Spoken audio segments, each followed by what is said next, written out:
Assalamualaikum. Sebelum kalian menonton video ini, jangan lupa ya untuk like, komen, dan subscribe.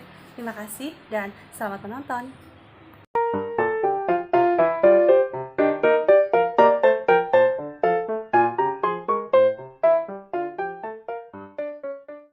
Kali ini kita akan membahas tentang bilangan cacah dan operasinya. Pada bilangan cacah ini, kita akan menjelaskan tentang 4 tahap. Yang pertama yaitu bilangan dan lambang bilangan. Yang kedua itu bilangan cacah itu sendiri. Yang ketiga adalah operasi bilangan cacah. Dan yang terakhir adalah sifat-sifat operasi bilangan cacah. Oke, bilangan atau number itu bisa diartikan sebagai suatu ukuran dari besaran, tetapi juga dipakai dalam suatu cara yang abstrak atau tak berwujud tanpa menghubungannya dengan berapa banyak. Dari sini dapat kita simpulkan bahwa bilangan merupakan suatu ide yang bersifat abstrak dan akan memberikan keterangan mengenai banyaknya suatu kumpulan benda. Sebagai contoh, kita sediakan pensil sebanyak 5 buah. Kemudian kita suruh anak untuk berhitung 1, 2, 3, 4, 5. 5 itu sendiri adalah menyatakan bilangan. Oke, selanjutnya adalah pengajaran bilangan dan lambangnya. Di sini saya menyatakan 4 tahap. Yang pertama yaitu peragaan membilang 1 sampai dengan 5. Nah, ketika kita mengajar kepada siswa, jangan kita ajarkan terlebih dahulu tentang lambangnya. Misalkan kita menulis 1, anak-anak ini angka 1. 2, anak-anak ini angka 2. Salah. Yang betul adalah kita menyatakan banyaknya dulu. Ada berapa? Sebagai contoh, kita memberikan contoh dari angka 1 sampai dengan 5. Yang pertama, kita sediakan pensil sebanyak 1 buah. Kemudian, anak-anak suruh menghitung. Anak-anak, ini ada berapa?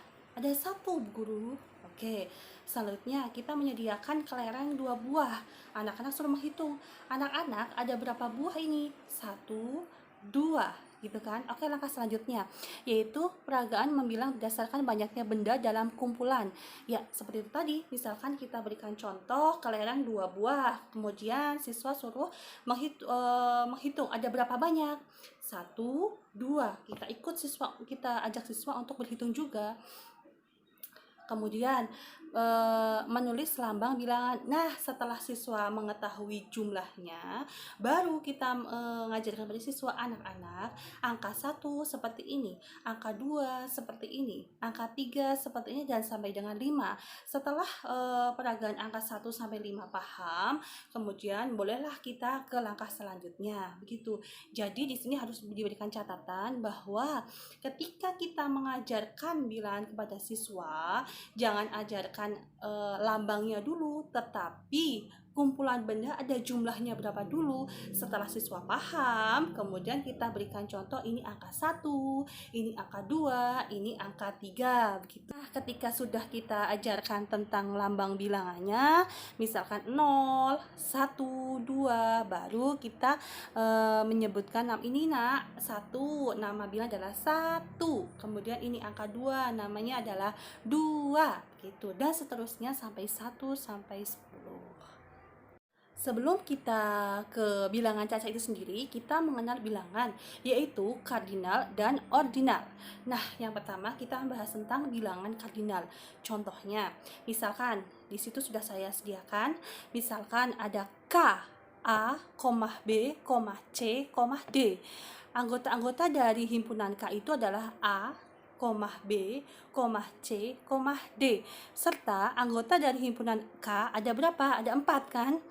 Nah, sebagai bilangan yang menyatakan banyaknya anggota dari suatu himpunan. Jadi sebagai contoh kita mempunyai anggota K itu adalah A, B, C, D gitu kan. Banyaknya ada berapa sih? Ada 4. Nah, kemudian kita sediakan lagi misalkan ada himpunan A, yaitu di dalamnya ada P, Q, R gitu kan. Kemudian banyaknya ada berapa sih himpunan itu? Ada berapa? 3. P, Q, dan R. Nah, dari contoh ini dapat kita ambil kesimpulan bahwa bilangan kardinal adalah bilangan yang menyatakan banyaknya anggota dari suatu himpunan.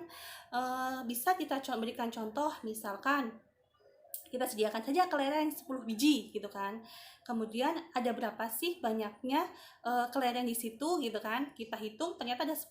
Nah, 10 itu merupakan bilangan kardinal. Nah, kemudian sekarang kita memberikan pertanyaan kepada siswa. Anak-anak, misalkan dalam satu kelas, anak-anak ada berapa banyak gajah di kelas ini? Misalkan tidak ada gajah, berarti tidak ada, Bu. Berarti berapa bilangan kardinalnya? Bilangan kardinal adalah 0. Nah, kemudian kalian juga bisa memberikan contoh kepada siswa di dalam kelas. Misalkan, anak-anak, berapakah jumlah perempuan di kelas ini? Nah, ketika siswa menjawab ada 10. Nah, 10 itu merupakan bilangan kardinal. Begitu. Selanjutnya, ciri-ciri bilangan kardinal ada 3 di sini. Yang pertama, bilangan kardinal itu menyatakan jumlah dari sesuatu. Nah, menyatakan jumlah siswa yang hadir di dalam kelas. Misalkan jumlah kelas 3 di pagi hari ini ada berapa? Ada 35 anak. Nah, 35 itu merupakan bilangan kardinal. Kemudian ciri yang kedua yaitu dapat dijumlahkan. Misalkan jumlah kelas 3A itu adalah 35 anak. Kemudian jumlah kelas 3B adalah 32 anak. Maka jumlah siswa kelas 3A ditambah 3B adalah 67 anak. Nah, berarti bilangan kardinal itu dapat dijumlahkan. Itu ciri yang kedua. Ciri yang ketiga yaitu digunakan dalam menjawab pertanyaan berapa banyak. Misalkan, berapa banyak jumlah siswa kelas 3A pagi hari ini? Kemudian berapa jumlah siswa kelas 6B pagi hari ini gitu. Bilangan ordinal misalkan ke-1, ke-2, ke-3, ke-4. Nah, kita lihat diperoleh bilangan ordinal cukup menambahkan angka ke pada bilangan asli. Bilangan ordinal juga menyatakan urutan. Sebagai contoh, ke-1 biasa kita sebut dengan pertama, dan untuk yang paling ujung biasa kita sebut dengan terakhir. Nah, sehingga bilangan ordinal itu adalah bilangan yang menyatakan urutan. Dinamakan juga dengan bilangan asli karena mulai dari ke-1. Ciri-ciri bilangan ordinal ada 3. Yang pertama yaitu menyatakan urutan dari sesuatu. Contohnya, juara 1, juara 2, juara 3. Kemudian menyatakan antrian, misalkan antrian ke 101, antrian ke 102, 103, dan seterusnya. Kemudian ciri yang kedua yaitu bilangan ordinal itu tidak dapat dijumlahkan. Misalkan juara 1 ditambah juara 2 kan tidak mungkin hasil adalah juara 3. Sehingga bilangan ordinal itu tidak dapat dijumlahkan. Kemudian untuk yang ketiga, ciri-cirinya itu digunakan untuk menjawab pertanyaan yang mana. Nah, pada baris yang mana Siska duduk, pada baris yang mana Dodi duduk. Selanjutnya, apa itu bilangan cacah? Sebelum membahas apa itu bilangan cacah, kita melihat kembali bahwa ada himpunan asli yang dinotasikan dengan A sama dengan 1, 2, 3, 4, 5, 6, dan seterusnya. Bilangan asli yang terkecil adalah 1, tetapi bilangan asli yang terbesar adalah tidak ada. Selisih antara dua buah bilangan asli yang berurutan adalah 1. Himpunan semua bilangan cacah yang dinotasikan dengan C sama dengan 0, 1, 2, 3, 4, 5, 6, dan seterusnya. Perhatikan bahwa bilangan cacah yang terkecil adalah 0, tetapi bilangan cacah tidak ada yang terbesar. Selisih antara dua buah bilangan cacah adalah 1. Sehingga dengan demikian, bilangan cacah adalah gabungan antara bilangan asli dengan bilangan 0, atau bilangan cacah didefinisikan dengan C sama dengan 0, 1, 2, 3, dan seterusnya. Untuk penjumlahan bilangan cacah itu ada 3. Yang pertama adalah konkret, semi konkret, dan abstrak. Untuk yang pertama kita akan membahas tentang konkret. Itu kita bisa menggunakan alat-alat bantu di dalam kelas. Sebagai contoh, misalkan spidol, kapur tulis, buku tulis, penggaris, dan sebagainya. Kemudian kata hubung yang kita gunakan itu bisa digabung, dikumpulkan, dijadikan satu, diberi lagi, membeli lagi, atau minta lagi. Nah, sebagai peragaannya, misalkan langkah yang pertama, guru memanggil dua siswa nih, siswa A dan siswa B. Kemudian siswa A itu diberi 3 pensil dan siswa B diberi 2 pensil. Kedua siswa diminta untuk menunjukkan setinggi-tingginya pensil yang dipegang. Guru bertanya pada siswa yang lain, berapa pensil yang dibawa temanmu A? Dan siswa menjawab 3 Bu. Kemudian guru bertanya lagi, berapa pensil yang dibawa oleh temanmu B? Siswa yang lainnya menjawab 2 Bu. Oke, akhirnya guru menulis di papan tulis, yaitu angka 3 dan 2. Guru memberikan pertanyaan bahwa coba sekarang digabung pensil A dan pensil milik si B, kemudian serahkan kepada ibu guru. Maka berapa pensil yang diperoleh oleh ibu guru?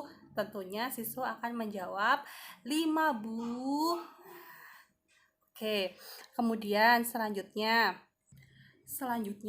untuk yang semi konkret, yang kita bisa menggunakan benda-benda seperti contohnya papan flanel, dan bisa kalian gunakan seperti kodok-kodokan yang belakangnya dilapisin menggunakan isolasi bolak-balik atau sebagainya.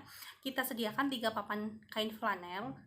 Kita akan menjelaskan, misalkan 3 ditambah 2 itu hasilnya berapa. Papan flanel yang pertama kita berikan kodok-kodokan, misalkan jumlahnya 3. Papan flanel yang kedua kita jumlahkan kodok-kodoknya, misalkan 2. Kemudian guru meminta siswa untuk menaruhkan ke papan flanel yang ketiga. Jadi dari papan flanel pertama yang jumlahnya 3 diletakkan di papan flanel jumlahnya yang papan flanel 3.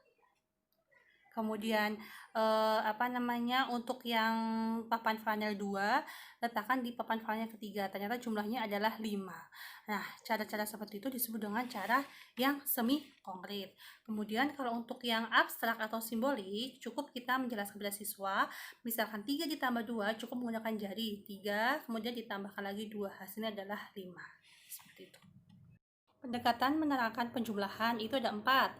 Yang pertama, penjumlahan melalui kumpulan. Yang kedua, melalui pengukuran. Yang ketiga, melalui mesin fungsi. Dan yang terakhir adalah melalui bersusun panjang dan pendek. Kita akan bahas satu persatu ya. Yang pertama, penjumlahan melalui kumpulan. Penjumlahan dengan menggunakan dasar kumpulan didasarkan pada gabungan 2 kumpulan lepas. Mengingat dunia anak-anak itu masih real, maka kumpulan yang diambil harus dengan anggota-anggota yang real atau gambar-gambar yang real yang sering dijumpai dalam kehidupan sehari-hari. Sebagai contoh, misalkan Alma mempunyai kelereng 2 buah, kemudian Alma membeli lagi 3 buah, maka jumlah kelereng Alma adalah, langkah pertama ketika kita menggunakan melalui kumpulan adalah Alma mempunyai 2 buah kelereng, maka 2 buah itu kita kumpulkan menjadi 1, bisa kita ikat menggunakan tali rafia atau tali, kemudian membeli lagi 3 buah, maka kita sediakan 3 buah kelereng, kemudian kita kumpulkan menggunakan tali atau rafia, sehingga berapa jumlah kelereng Alma seluruhnya, maka cukup kita gabungkan semuanya dalam satu lingkaran menggunakan tali atau menggunakan rafia, dan kemudian suruh menghitung sehingga jumlah kelereng seluruhnya adalah, tentunya anak-anak pasti akan menghitung dengan jumlahnya adalah 5. Penjumlahan melalui pengukuran itu juga kita bagi menjadi 3. Yang pertama itu adalah menggunakan garis bilangan, yang kedua itu menggunakan timbangan bilangan, dan yang ketiga itu menggunakan batang kuesioner. Nanti kita akan bahas satu-satu juga ya, dan kita akan simak videonya. Penjumlahan dan pengurangan bilangan bulat. Piko si kodok senang melompat-lompat. Dengan melompat-lompat, ia akan mengajarimu penjumlahan dan pengurangan. Piko memiliki beberapa aturan. Aturan 1, posisi standar Piko adalah menghadap ke kanan. Aturan 2, penjumlahan berarti lompat maju.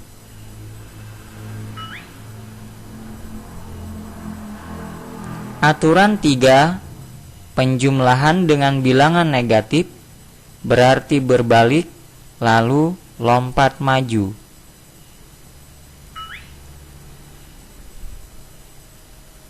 Aturan 4, Pengurangan berarti lompat mundur.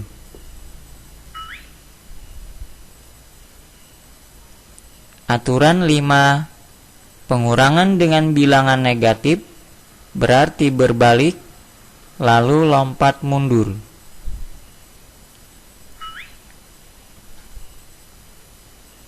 Contoh 1 tentang penjumlahan. Hitunglah 2 tambah 3. Mula-mula Piko berada pada posisi positif 2 tambah 3 berarti lompat maju 3 langkah.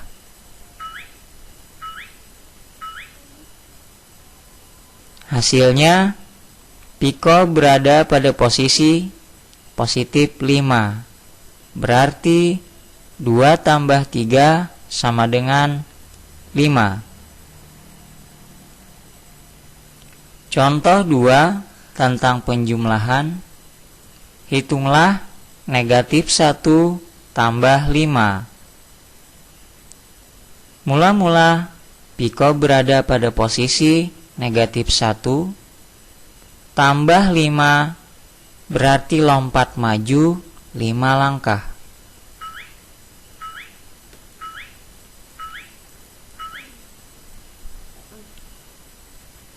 Hasilnya Piko berada pada posisi positif 4 berarti negatif 1 tambah 5 sama dengan positif 4.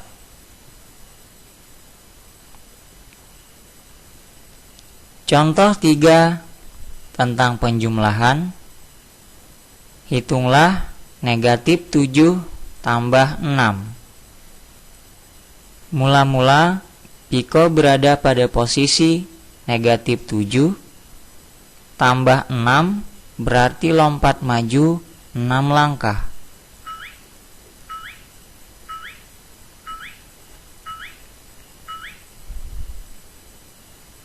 Hasilnya Piko berada pada posisi negatif 1 berarti negatif 7 tambah 6 sama dengan negatif 1. Contoh 4 penjumlahan dengan bilangan negatif. Hitunglah 2 tambah negatif 3. Mula-mula Piko berada pada posisi positif 2 tambah negatif 3 berarti berbalik lalu lompat maju 3 langkah.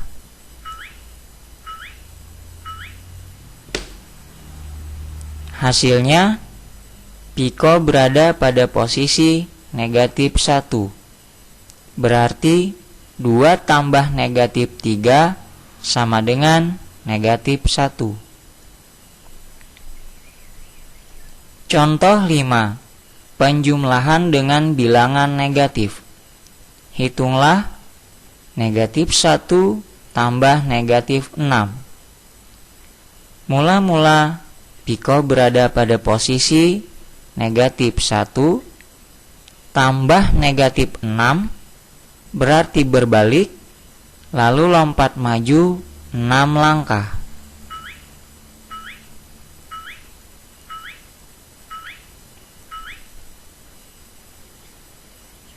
Hasilnya Piko berada pada posisi negatif 7 berarti negatif 1 tambah negatif 6 sama dengan negatif 7. Contoh 6 tentang pengurangan. Hitunglah 6 kurang 4. Mula-mula Piko berada pada posisi positif 6 kurang 4 berarti lompat mundur 4 langkah.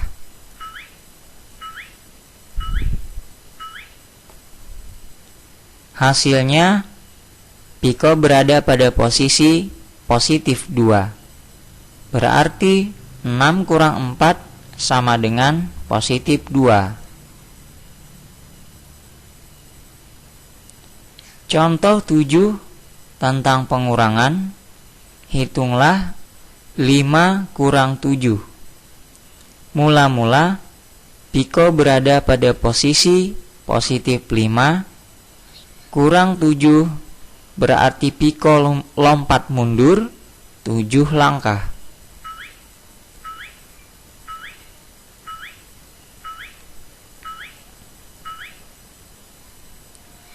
Hasilnya, Piko berada pada posisi negatif 2. Berarti 5 kurang 7 sama dengan negatif 2.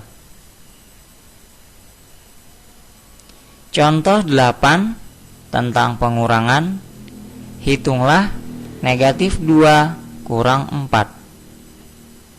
Mula-mula Piko berada pada posisi negatif 2. Kurang 4 berarti lompat mundur 4 langkah.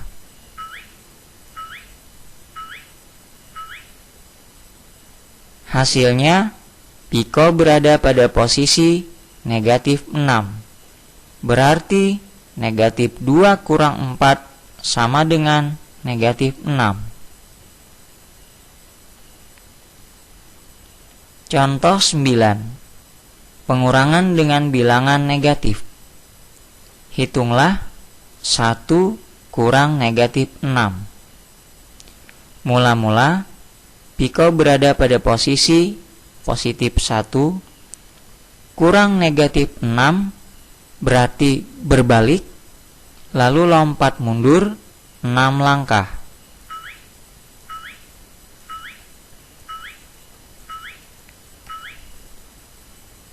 Hasilnya, Piko berada pada posisi positif 7. Berarti 1 kurang negatif 6 sama dengan positif 7. Contoh 10. Pengurangan dengan bilangan negatif. Hitunglah negatif 7 kurang negatif 5. Mula-mula Piko berada pada posisi negatif 7. Kurang negatif 5 berarti berbalik, lalu lompat mundur 5 langkah.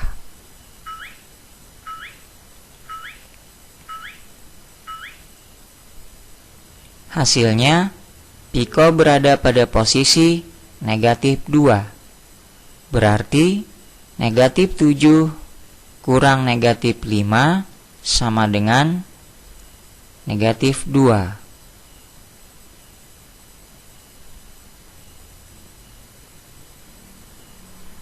Nah, sampai di sini dulu Piko menemani kalian. Selamat belajar.